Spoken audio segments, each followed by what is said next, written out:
আসসালামু আলাইকুম। সুপ্রিয় দর্শক, স্বাগত জানাচ্ছি যে কথা জানতে চান অনুষ্ঠানে। আমি মোস্তফা ফিরোজ এবং আমার অপর প্রান্তে যুক্ত আছেন সিনিয়র আইনজীবী আবু হেনা রাজাকি। রাজাকি ভাই, কালকে নির্বাচনের রোডম্যাপ ঘোষণা করা হবে, কিন্তু এখন পর্যন্ত পরিস্থিতি হলো এই যে বিএনপি কেবল নির্বাচনের ব্যাপারে খুবই সোচ্চার। বাকি রাজনৈতিক দলগুলো বেশ কিছু বিষয় বলছে যে এগুলি নিষ্পত্তি ছাড়া তারা নির্বাচনে অংশ নেবে না, নির্বাচন হতে পারবে না। আপনার কাছে কি মনে হচ্ছে, কি দেখছেন আপনি? ধন্যবাদ ফিরোজ ভাই আপনাকে। আসলে দেখেন, আহ, আমরা যে যত কথাই বলি না কেন, আলটিমেটও একটা গণতান্ত্রিক দেশে আহ, নির্বাচন হবে, এটাই স্বাভাবিক। নির্বাচনের মাধ্যমে ক্ষমতার পালাবদল হবে বা নির্বাচিত সরকার থাকবে, এইটাই স্বাভাবিক। এটা তো এটার মানে বিপক্ষে লোক থাকার কথা নয়।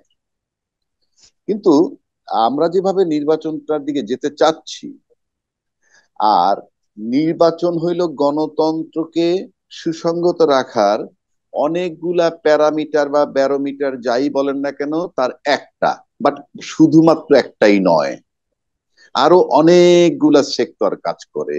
দেশে শান্তিপূর্ণ পিসফুল এনভায়রনমেন্ট লাগবে। দেশে এই রাজনৈতিক দলগুলোর ভিতরে একটা সহমর্মিতা থাকতে হবে। তারপরে সবার মেন্টালিটিতে বুঝতে হবে এই যে এমন একটা নির্বাচন হতে যাচ্ছে, সবাই মেনে নেওয়ার জন্য যে মানসিকতা, সেটার একটা বহিঃপ্রকাশ লাগবে। আমাদের কাছে কিন্তু সেগুলো দৃশ্যমান নয় আজকে পর্যন্ত। কিন্তু সেই বিতর্কে আমি আজকে আর যাব না। কারণ আলটিমেটলি যে কথা আপনি বললেন যে বিএনপি নির্বাচনের ব্যাপারে সোচ্চার, কেন? আপনিও সোচ্চার, আমিও সোচ্চার, আমরা সবাই নির্বাচন চাই। কিন্তু যেই পরিস্থিতির মধ্য থেকে নির্বাচনে যাচ্ছি আমরা, সেখানে এই মুহূর্তে সাংবিধানিক সাংবিধানিক জটিলতা একটা বিশাল ব্যাপার। অর্থাৎ আমরা যে নির্বাচনে যাচ্ছি কোন সংবিধানের মাধ্যমে? যেমন ধরুন, ইতিমধ্যে কমিশন থেকে প্রধান নির্বাচন কমিশনার বলছেন যে পিআর পদ্ধতি বলতে সংবিধানে কিছু নাই, উনি বলছেন। এবং আমরা সংবিধান মোতাবেক নির্বাচন করব, দুটো কথা কিন্তু উনি বলছেন, নিশ্চয়ই আপনার মনে আছে। তাহলে আমি যদি ওনারটাই ধরে নেই তর্কের খাতিরে, উনি সংবিধান বলতে কিন্তু সেই পিছনের সংবিধানটা, যেটা যেটা হাসিনা যে সংবিধানটায় ছিল এবং পালায়ে গেছে। আচ্ছা, আপনি তো আমার চেয়ে ভালো জানেন যে ওই সংবিধান মোতাবেক যদি নির্বাচন আপনি করেন, তাইলে বিধানটা আছে এই যে সংসদ ভেঙে যাওয়ার পর পরবর্তী 3 মাসের মধ্যে নির্বাচন হবে, নাকি? আচ্ছা, এটা তো আপনি জানেন নাকি জানেন না? জি জি জি, জানি। আচ্ছা, তাহলে আমার সংসদ যদি ওতনথ থেকে ধরি 8ই অগাস্ট 2024, সেই মোতাবেক পরবর্তী 3 মাসের মধ্যে নির্বাচন করলে 7ই নভেম্বর 2024-এর মধ্যে নির্বাচন হয়ে যাওয়ার কথা ছিল। সেটা তো হয়নি। তাহলে আপনি সেই সংবিধানে কি করে ঢুকবেন? Number one. নাম্বার টু, আপনি ফেব্রুয়ারি মাসে নির্বাচনের জন্য প্রস্তুতি নিচ্ছেন কোন সংবিধানে? যে সংবিধানের কথা বলছেন সেই সংবিধানের মেয়াদ তো 7ই নভেম্বরের মধ্যে নির্বাচনের কথা ছিল, এবং সেটা আপনি মিস করছেন। তার চেয়েও বড় কঠিন কথা হইলো, আপনি প্রধান নির্বাচন কমিশনার হিসাবে ওথ নিছেন বা নিয়োগ পেয়েছেন 21শে নভেম্বর 2024-এ। হুম। অর্থাৎ 7ই নভেম্বর 2024 পার হওয়ার পর আর আপনাকে নিয়োগ দিতে সংবিধানের কোন সরকার নয়, যে সংবিধানের কথা আপনি বলছেন।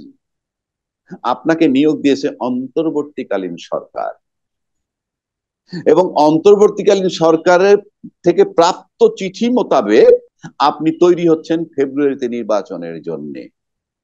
তাহলে আপনি যে বলতেছেন সংবিধান ফলো করবেন, সংবিধানে পিআর পদ্ধতি নাই, কোথায়?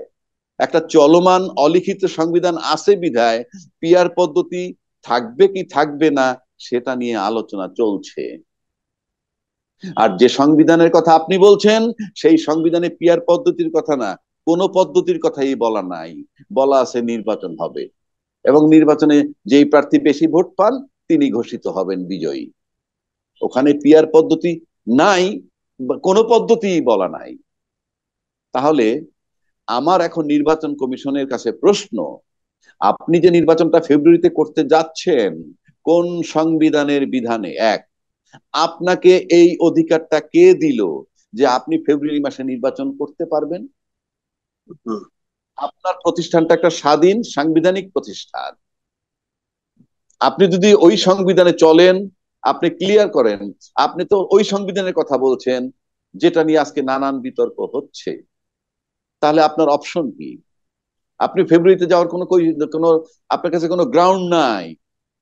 দেশে কোনো ইমার্জেন্সি নাই, দেশে কোনো প্রাকৃতিক বিপর্যয় বলেন সেটা নাই আপনার ক্ষেত্রে। তো আপনি সেই সংবিধানে যাবেন কেমনি? মানে সেই ফেব্রুয়ারি মাসে নির্বাচনটা করবেন কিভাবে? নিয়োগ দিল অন্তর্বর্তীকালীন সরকার, যেই সরকার সংবিধানে নাই, আর আপনি যাইতে চাচ্ছেন সেই সংবিধানে। ভালো কথা, যান। সেই সংবিধান মোতাবেক এই সরকার গঠন হওয়ার পর 7ই নভেম্বর 2024-এর মধ্যে নির্বাচন হয়ে যাওয়ার কথা ছিল। সেটা তো আপনি আপনি তো করার কেউ ছিলেনই না। আপনি 21শে নভেম্বর 2024-এ নিয়োগ পেয়েছেন। আপনার এখন উপায় কি? আপনার উপায় স্বাধীন প্রতিষ্ঠান হিসাবে হয় আবার সব রাজনৈতিক দলের সাথে বসে আপনি দিন তারিখ ক্ষণ করবেন ঐক্যমত্যের ভিত্তিতে। আর যদি সেটা না করেন, তাহলে আপনাকে যেতে হবে আদালতে। কারণ আপনি যখন বেকায়দায় পড়বেন, আদালতই আপনার একমাত্র রাস্তা। সুতরাং আপনি এখন আদালতে যেতে পারেন যে আমি তো এই বেকায়দাটায় আছি। কারণ আপনার প্রতিষ্ঠান স্বাধীন, আপনাকে কেউ ডিকটেট করবে না। আপনি, আপনার প্রতিষ্ঠান স্বাধীন, আপনার অধিকার আছে আদালতের শরণাপন্ন হওয়া। অন্যথায় আপনি যদি আপনার বলা ভায়োলেশন, সংবিধানের ভায়োলেশন করেন, আপনাকে সে অধিকার দেওয়া হয় নাই। ভায়োলেশন অফ কনস্টিটিউশনাল রাইট আপনার নাই। আপনার রক্ষা কবচ হচ্ছে ইউনূস সাহেবের সংবিধান। ইউনূস সাহেবের সংবিধান কোনটা? যেটা জুলাই ঘোষণাপত্র, যেটার ভিতরে আমি বারবার বলছি ওটাকে সংশোধন করে ঢুকাতে হবে। এই যে অন্তর্বর্তীকালীন সরকার, ইউনূস সরকার, তার মেয়াদ হবে 8ই অগাস্ট 2024 থেকে 30 জুন 2026 পর্যন্ত। এবং এই মেয়াদের মধ্যে উনি একজন নির্বাচন কমিশন নিয়োগ দিবেন, নির্বাচন কমিশনার নিয়োগ দিবেন, প্রধান নির্বাচন সহ কমিশনার সহ 5জন কমিশনার নিয়োগ দিবেন, এবং তারা একটা নির্বাচন করে যাবে। এবং এই মেয়াদের মধ্যে তখনই আপনি আইন সিদ্ধ হবেন। এটা কোনো সংবিধান নয়, একটা ঘোষণাপত্র। সেই কিন্তু আমি ঘোষণাপত্রের আপনাকে নাম একটু তো ইন্টারাপ্ট করি। আহ, জি। কালকে বিএনপির স্থায়ী কমিটির মিটিং ছিল, সেই মিটিং এ বলছে এখন সবকিছুই পরিচালিত হচ্ছে সংবিধানের আলোকে। নির্বাচন কমিশন, ঐকমত্য কমিশন, সরকার, সবকিছু চলছে বর্তমান সংবিধানের আওতায়। সুতরাং বর্তমান কিভাবে সংবিধানের আওতায় নির্বাচন হইতে অসুবিধা কোথায়? সে আমাকে বুঝাইতে হবে তো। আমি তো নির্বাচন আপনি করেন সেটা নিয়ে আমার আপত্তি নাই। আপনি সংসদ পর্যন্ত যে যাবেন, যাওয়ার, যেমন আপনি একটা রাস্তায় গাড়ি নষ্ট হইলো, সেটা আপনি ওয়ার্কশপে নিবেন। কিভাবে নিবেন? গাড়িটা ধাক্কায় নিবেন এবং সেজন্য কিছু লোক ডাকবেন। এই যে প্রসিডিউর, ধাক্কাইতে ধাক্কাইতে যখন আপনি ওয়ার্কশপে নিয়ে যাবেন, তখন এই গাড়িকে ঠিক করবে, বা গাড়ি ঠিক হওয়ার পর সিদ্ধান্ত নেবে গাড়িটা কোথায় চলবে না চলবে। আপনি ওই পর্যন্ত যাবেন কিভাবে? আপনি পুরনো সংবিধান যদি বলেন, সেই সংবিধান মোতাবেক যদি আমি বিএনপির এই কথায় আসি, তাহলে আবার একটু পিছনে যেতে হয়। বিএনপি একটা জায়গায় দাবিটা সঠিক করেছিল সংবিধান মোতাবেক। সেটা হলো এই যে 5ই অগস্ট যখন সেনাপ্রধান বলেছিলেন যে আমি আপনাদের দায়িত্ব নিলাম, এটা আপনার মনে আছে? জি, আচ্ছা। মনে আছে। পাশাপাশি বলছেন আর একটা গুলিও চলবে না, প্রতিটা হত্যার বিচার হবে। এবং হুম। বলছিলেন কি, সমস্ত ফৌজদারি অপরাধ যা হয়েছে সবগুলার বিচার হবে। এবং এই যে আমি দায়িত্ব নিলাম, মানে কি উনি সরকার। দায়িত্ব কে নেয়? সরকার। এবং ইউনূস সাহেব ওথ নেওয়ার পূর্ব পর্যন্ত এই দায়িত্বে উনি ছিলেন। এবং সে কারণেই হয়তো বিএনপি তরফ থেকে 7ই অগাস্ট পল্টনে বক্তৃতা দিয়ে জনসভা করে বলেছিলেন আমরা 3 মাসের মধ্যে নির্বাচন চাই। That was justified. ওই সময় এটা জাস্টিফাইড। কিন্তু তারপর তো চলে আসলো অন্তর্বর্তীকালীন সরকার। আপনি জিনিসটা বোঝার চেষ্টা করেন। কাজেই জুলাই সনদের ভিতরে এই সরকারের ধারাবাহিকতাটা ঢুকাতে হবে। এবং এই জুলাই ঘোষণাপত্রের ভিত্তিতে নির্বাচন হতে পারে। ওই সংবিধানে তো আপনি নাই। ওই সংবিধান মোতাবেক তো বারবার বলছি, সংসদ ভেঙে যাওয়ার পরবর্তী 3 মাসের মধ্যে, নাকি ওখানে আরো কোনো ডেট আছে, আরো কোনো সময়সীমা আছে নাকি? সংসদ ভেঙে যাওয়ার 3 মাসের মধ্যেই দিতে হবে। আপনি ওই সংবিধানে নাই। আপনি আরেকটা আছে বললে তো হবে। প্রাকৃতিক দুর্যোগ, জলোচ্ছ্বাস, এই সমস্ত গুলির প্রেক্ষিতে হতে সেটা কি পারে। সেটা কি হইছে? সেটা হইছে? হ্যাঁ, বলেন। হয় নাই। এবং সেটা রাজনৈতিক সেটা হইল, দুর্যোগ সে না না, সেটা হলেও তো আপনার আইনি ফ্রেমে নিতে হবে, একটা কাগজে লিখতে হবে, লিখে এই কারণটা দেখাইতে হবে, এবং এই অজুহাত দিয়ে আপনি সংসদে ঢুকবেন। সংসদে ঢোকার পর আপনি কি করবেন না করবেন সেটা সেকেন্ডারি। এখন নির্বাচন কমিশন এর কোনো অধিকার নাই ওর বাইরে যাওয়ার। এখন তার অপশন, অপশন হইলো উনি নিজেই কোর্টে যেতে পারেন, নয়তো যেটা হবে সেটা আমি আপনাকে বলছি। আপনার কাছে ইতিমধ্যে দুটো উদাহরণ আমাদের সামনে আছে। নুরুল হুদা সাহেব চিফ ইলেকশন কমিশনার ছিলেন, উনি কি করেছেন না করেছেন আমরা জানি, এবং তার পরিণতিটাও কিন্তু আমরা দেখছি।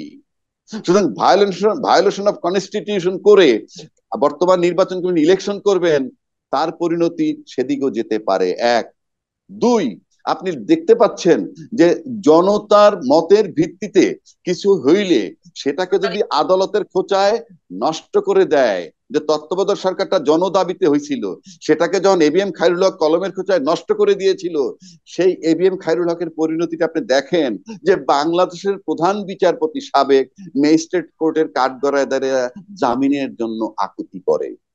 এগুলোকে মাথায় রাখতে হবে। বাংলাদেশ এবং বাংলাদেশের জনগণ সেই জায়গায় কিন্তু নাই, আমি আপনাকে বলছি। সুতরাং ধৈর্য ধরে, অবশ্যই নির্বাচন চাই, কিন্তু আপনি যাওয়ার জন্য একটা কাগজ লাগবে, যেই কাগজের ভিতরে কথাগুলা লিখতে হবে, নয়তো আনসারেবল হবে, আনসারেবল হবে, কোনো সন্দেহ নাই।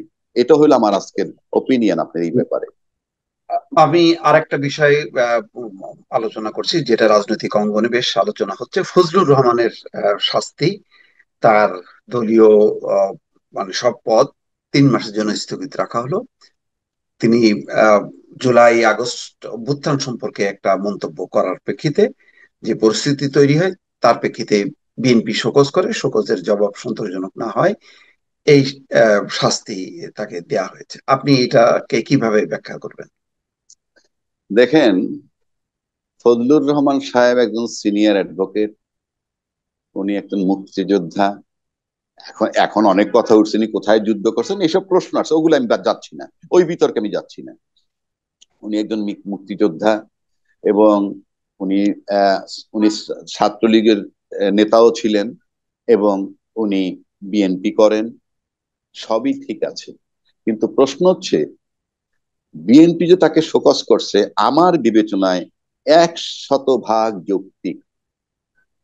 উনি অশালীন ভাষা ব্যবহার করেন নাকি করেন সেটা আমার কাছে ইমমেটেরিয়াল, কিন্তু উনি জাতিকে যে বার্তাটা দিছেন, এবং সেই বার্তায় জুলাই আন্দোলনে যে বিএনপিও ছিল, এবং বিএনপির মহাসচিব বলছিলেন জুলাই আন্দোলনে তাদের 427 জন নেতা কর্মী নিহত হয়েছে বা ছাত্র নিহত হয়েছে, যাই হোক, ফজলুর রহমান সাহেবের সেই বক্তব্যে সেটাকে অস্বীকার করা হয়েছে।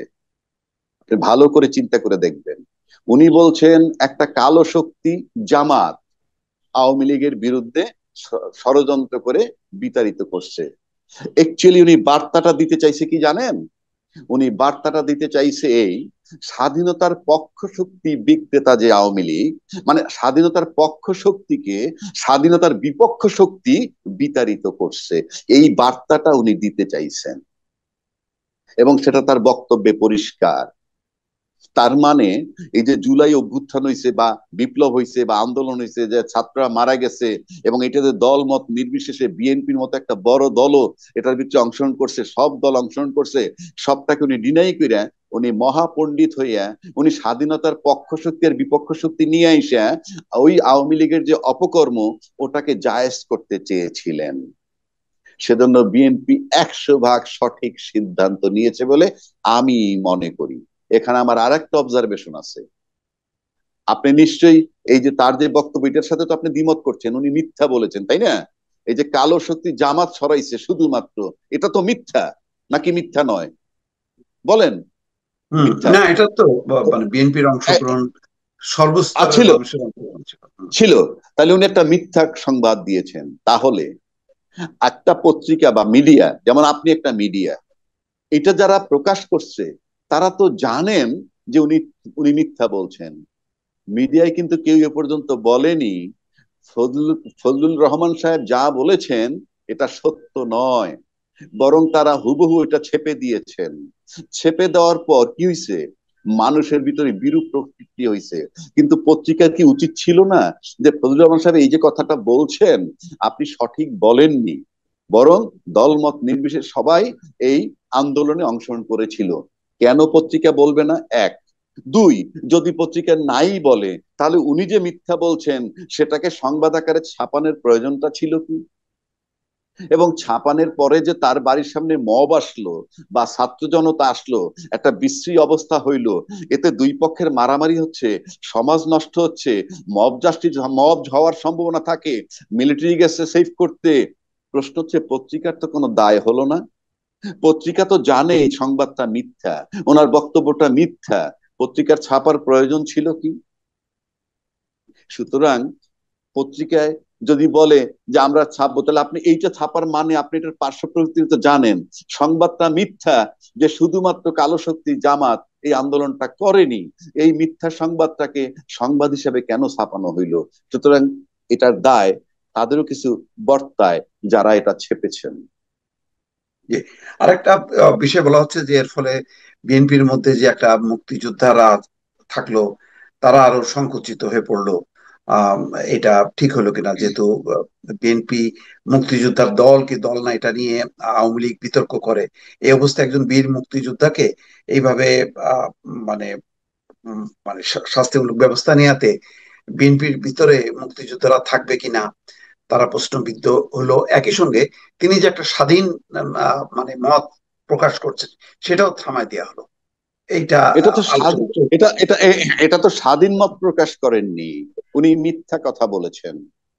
আপনি স্বাধীন মত প্রকাশ করার মানে এই না যে আপনি একটা বিরাট পার্সোনালিটি, সবাই আমাকে আপনাকে যখন চেনে তখন আপনি মিথ্যা কথা বলবেন। তাহলে কি বিএনপি আন্দোলনে ছিল না? হুম, হুম। তাহলে কি অন্যান্য দল ছিল না? নুরুল হক নুররা ছিল না? তাহলে কি আপনার এই আব্দুল কি মাহমুদুর রহমান মান্না সাহেবরা ছিলেন না? আপনি সোশ্যাল মিডিয়ার লোক, আপনি আন্দোলনে ছিলেন না? উনি তো সবাইকে ডিনাই করছেন, একটা অ্যাবসলিউটলি মিথ্যা কথা বলেছেন। যাদের কথা বলছেন তারাও ছিলেন। এখন আসেন, উনি যদি যেটা বলেছেন সেটাকে আমি খণ্ডাইয়ে দিচ্ছি। কালো শক্তি কেন বলবেন আপনি? আপনি যখন জনগণ, দেশের মালিক জনগণ, তারা নিয়োগ দেয় ভোটের মাধ্যমে, প্রধানমন্ত্রী হন। আপনি এখন সো কল বলেন আর যে কল বলেন, 15 বছর তিনি প্রধানমন্ত্রী ছিলেন, এটাকে তো কেউ ডিনাই করতে পারবেন না। 15 বছর উনি যা যা করেছেন সবই তো বৈধ, শুধু উনি চলে গেছেন। ওনার জজ নিয়োগ দেওয়া, ওনার টেলিভিশন স্যাংশন করা, ওনার বাজেট ঘোষণা করা, সবই তো থাকে যাবে, এগুলি ফেরত আনতে পারবেন? কিন্তু প্রশ্ন হচ্ছে, দেশের মালিক যদি জনগণ হয়, সেই জনগণের উপরে উনি যখন বুলেট চালাইতে থাকলেন ওনার ক্ষমতায় থাকার জন্যে, তখন তখন ওই মুহূর্তে তার বিরুদ্ধে যত শক্তি, তাদের রোলটা ছিল মুক্তিযোদ্ধার মতো। নট 71, আমি বলছি 24-এর মুক্তিযোদ্ধা ছিলেন তারা। 24-এর মুক্তিযোদ্ধা ছিলেন তারা যারা শেখ হাসিনা বা ওই সরকারের বিরুদ্ধে লড়াই করছেন। কেউ গুলি খেয়েছেন, কেউ আহত হয়েছেন, কেউ মরেন নাই কিন্তু মোরাল সাপোর্ট দিয়েছেন তার বিরুদ্ধে। আপনি করছেন, নানান জনে করেছে। ঠিক তখন তার পক্ষে যারা কাজ করেছে, সেই সোশ্যাল মিডিয়ার লোক হোক, কোন মুক্তিযোদ্ধার সন্তান হোক, কিংবা মুক্তিযোদ্ধার নাতি হোক, তার রোলটা তখন ছিল 2024-এর রাজাকারের মতো। কাজেই বীর মুক্তিযোদ্ধা, উনি বীর মুক্তিযোদ্ধা, ওটা ঠিক আছে, ওটা নিয়ে কোনো বিতর্ক নাই। কিন্তু বীর মুক্তিযোদ্ধা মানে এই না আপনি সেটার বদৌলতে যখন যা মন চায় বলবেন, আর কিছু হইলেই বলবেন মুক্তিযোদ্ধার উপরে নির্যাতন। যেমনি করে আবুল বারাকাত করাপশনের জন্য গ্রেপ্তার হইলো, আমরা সারা মিডিয়া একটা সংবাদ প্রকাশ করে কি বিশ্ববিদ্যালয়ের একজন অধ্যাপক এবং একজন অর্থনীতিবিদকে গ্রেফতার, সে যে ব্যাংক লুটপাট করেছে সেই নিউজটা ছাপে না। আপনি এগুলা খোরাও, যদি এগুলা দেশের থেকে এইগুলা দূর করতে হবে। আপনি যখনই করাপশনের দায়ে গ্রেপ্তার হবেন, রাজনৈতিক নেতা গ্রেপ্তার হয়েছে কেন, ওটা আসবে কেন? যে যে অপরাধের জন্য হয়েছে ঠিক সেটাকেই মেনশন করতে হবে। মুক্তিযোদ্ধা ছিলেন আপনি, কোনো সন্দেহ নাই, মুক্তিযোদ্ধা ছিলেন, কিন্তু মুক্তিযোদ্ধা মানে এই না আপনার যা মন চায়। আপনি আপনার দলকে অস্বীকার করেছেন, দলের কর্মকাণ্ডকে অস্বীকার করেছেন। সুতরাং বিএনপি সঠিক সিদ্ধান্ত নিয়েছে, যেটুকু পানিশমেন্ট দিয়েছে ইট ইজ নট এনাফ। অনেক ধন্যবাদ রাজাকি ভাই। দর্শক শুনছিলেন সমসাময়িক দুটি খুবই ভাইটাল বিষয়। তারপরে আবু হেনা রাজ্জাকির মতামত, আমাদের এই আলোচনা আগামীতেও অব্যাহত থাকবে। আজ এ পর্যন্তই, ভালো থাকবেন। আল্লাহ হাফেজ।